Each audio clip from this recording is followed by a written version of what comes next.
సమాజహితం నేను మీ సాయిస్దా ముందుగా ఈ రోజు పేపర్ ముచ్చట కార్యక్రమానికి స్వాగతం. అయితే ఈ రోజు సాక్షి దినపత్రికలో ఉన్న ప్రధాన అంశాలు మనం చూసుకున్నట్లయితే ముందుగా ఇక్కడ యుద్ధం అయిపోలేదు. తెలంగాణ 14 ఎంపీ సీట్లు గెలిస్తేనే మనం గెలిచినట్టు అని చెప్పేసి తెలంగాణలో కాంగ్రెస్ 14 ఎంపీ సీట్లు గెలిస్తేనే మనం గెలిచినట్టు అని రేవంత్ రెడ్డి చెప్పినట్టు జరుగుతుంది. కోస్కి బహిరంగ సభలో సీఎం రేవంత్ వ్యాఖ్య అని కూడా తెలుస్తుంది. అలానే ఇప్పుడు ఇంకొక న్యూస్ చూసుకున్నట్లయితే బాబుకు రెస్ట్ 35 ఏళ్లుగా పోటీ చేస్తున్నారు, రెస్ట్ అవసరమన్న భార్య, ఈసారి కుప్పంలో పోటీ చేయాలనుకుంటున్నానన్న భువనేశ్వరి.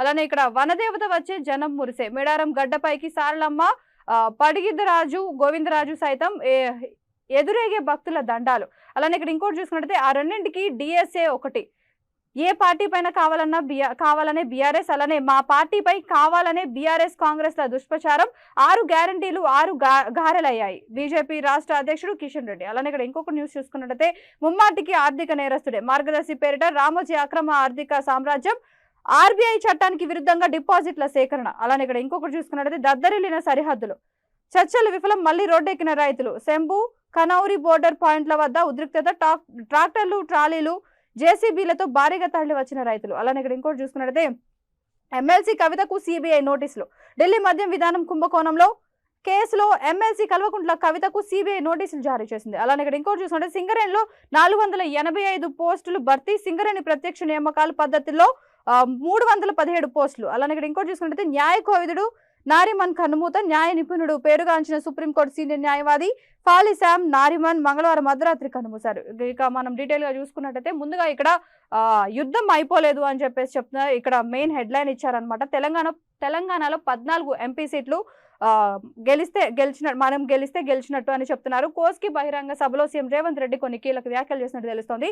అసెంబ్లీ ఎన్నికల సమయంలో ఇక్కడ కాంగ్రెస్ పై బీఆర్ఎస్ బీజేపీల కుట్ర కూడా అని చెప్తున్నారు. అయినా ప్రజలు అప్రమత్తతో కాంగ్రెస్ ను గెలిపించారు.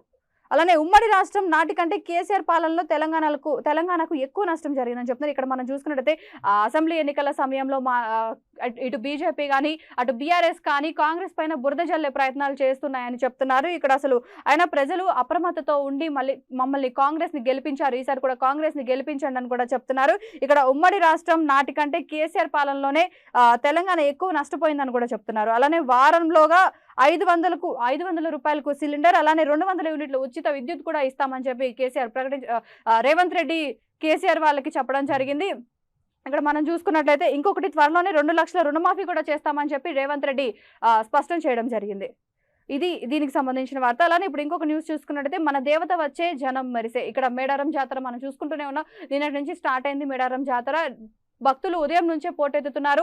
అయితే నిన్న జరిగిన జాతరలో మేడారం గడ్డపైకి సార్లమ్మ, అలానే పడిగిద్దరాజు, అలానే గోవిందరాజు సైతం అందరూ గద్దెనెక్కడం జరిగింది.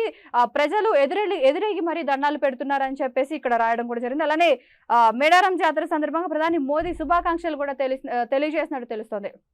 అలానే ఇంకొక న్యూస్ చూసుకున్నట్లయితే ఆ రెండింటికి డిఎస్ఏ ఒకటే, మా పార్టీపై కావాలనే బీఆర్ఎస్ కాంగ్రెస్ ల దుష్ప్రచారం, 6 గ్యారంటీలు 6 గారెలయ్యాయి బీజేపీ రాష్ట్ర అధ్యక్షుడు కిషన్ రెడ్డి. మనం రోజు చూస్తూనే ఉన్నాం కిషన్ రెడ్డి ఎప్పటికప్పుడు కొన్ని కీలక వ్యాఖ్యలు చేస్తూనే ఉన్నారు, అటు కాంగ్రెస్ పైన అటు బీఆర్ఎస్ పైన. అయితే ఇప్పుడు రీసెంట్ గా చూసుకున్నట్టయితే మా పార్టీపై కావాలని ఇటు కాంగ్రెస్ కానీ అటు బీఆర్ఎస్ కానీ కావాలని బురద చల్లుతున్నాయని చెప్పేసి బీజేపీ రాష్ట్ర అధ్యక్షుడు కిషన్ రెడ్డి మాట్లాడారు.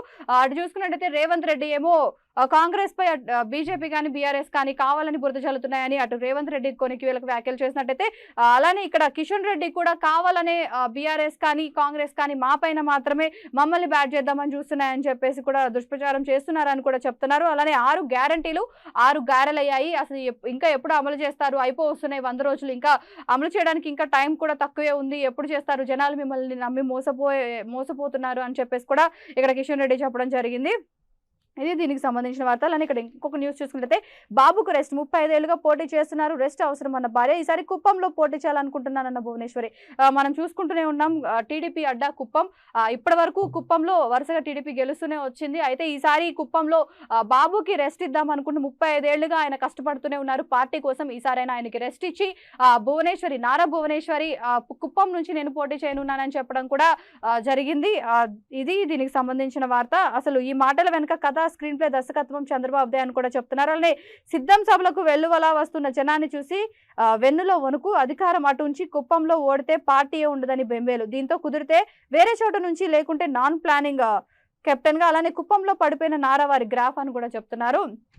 సాక్షి దినపత్రికలో. అలానే ఇక్కడ ఇంకోటి చూసుకున్నట్లయితే దద్దరిల్లిన సరిహద్దులు, చర్చలు విఫలం, మళ్లీ రోడ్డెక్కిన రైతులు, శంభు కనౌరి బోర్డర్ పాయింట్ల వద్ద ఉద్రిక్తత, ట్రాక్టర్లు ట్రాలీలు జేసీబీలతో భారీగా తరలి వచ్చిన రైతులు, బాష్పవాయువు గోళాలు ప్రయోగించిన పోలీసులు. ఇక్కడ మనం చూసుకున్నట్లయితే ఉన్న వారం రోజుల నుంచి రైతులు తమకి మద్దతు ధర దొరకాలి, తగిన ధర దొరకాలి పంటకి అని చెప్పేసి అన్ని రాష్ట్రాల రైతులు ఢిల్లీ వెళ్ళడం జరిగింది. ఢిల్లీలో సరైన ర్యాలీ చేపడుతున్నారు, అయినా కానీ పోలీసులు అడ్డుకుంటూనే ఉన్నారు. సరైన చర్చలు జరిగిన తర్వాత కూడా చర్చలు విఫలమయ్యి మళ్ళీ రైతులందరూ కలిసి రోడ్డెక్కారు. అసలు దేశానికి వెనుముక రైతు అంటారు, మరి రైతుకి ఇన్ని కష్టాలు వస్తున్నాయి, మరి రోడ్ల మీదకి ఎక్కడం జరిగింది. అయితే ఏకంగా బాష్పవాయువు కూడా ప్రయోగించినట్టు తెలుస్తోంది. పోలీసులు రైతుల మీదకి బాష్పవాయువు కూడా ప్రయోగించినట్టు తెలుస్తోంది. అలానే ఇక్కడ ఇంకొక న్యూస్ చూసుకున్నట్లయితే ఎమ్మెల్సీ కవితకు సిబిఐ నోటీసులు. ఢిల్లీ మద్య విధానం కుంభకోణంలో కేసులో ఎమ్మెల్సీ కల్వకుంట్ల కవితకు సిబిఐ నోటీసులు జారీ చేసింది. 26న ఢిల్లీకి రావాలని సూచించింది. ఇక్కడ మనం చూసుకున్నట్లయితే కవిత కేసు, లెక్క స్కామ్ కేసు ఇంకా నడుస్తూనే ఉంది. అయితే సిబిఐ నోటీసులు కూడా జారీ చేసినట్టు తెలుస్తోంది. రీసెంట్ గా డెఫినెట్ గా 26వ తారీఖు ఢిల్లీకి రావాలి కవిత అని అందులో పేర్కొన్నట్టు కూడా తెలుస్తోంది.